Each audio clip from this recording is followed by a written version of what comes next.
बुखारी साहब वो रास्ते में है, कोई प्रॉब्लम हो गया, वो इंशाल्लाह पहुंच रहे हैं। मुल्तमिस होता हूँ आज की इस महफिल पाक के अगले फूल कि वो अपनी महक को फैलाकर इस महफिल पाक में इश्क रसूल के आतर से इस महफिल को मुअत्तर करें। मोहतरम जनाब बिलाल गिलानी साहब तशरीफ लाते हैं और बारगाहे रिसालत आब सल्लल्लाहु तआला अलैहि वसल्लम में अपनी अकीदत के फूल निछावर फरमाते हैं। जनाब बिलाल गिलानी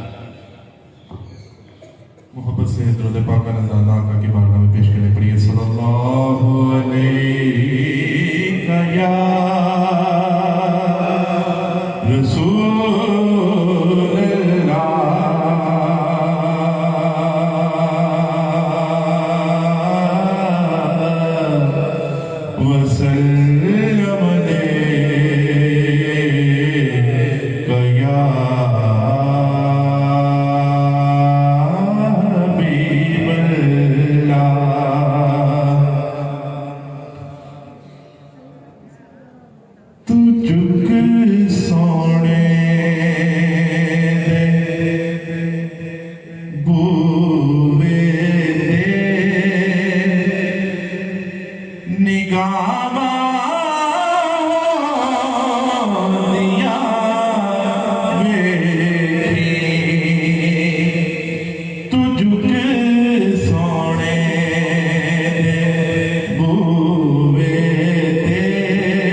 अदब ज़हरा ते है दर्दा तू थे ओ थे ओ नानो सजावा दिया बेटी तू थे ओ थे ओ नानो सजावा दिया बेटी बिठा के कोल बच्चियां सुना पास दे से बिठा के कोल बच्चियां सुना पास दे से तू पैदा अपनी नस्लां विच वफावां दिया बेटी तू पैदा अपनी नस्लां विच वफावां दिया बेटी तू मंग हसनैन दा सदका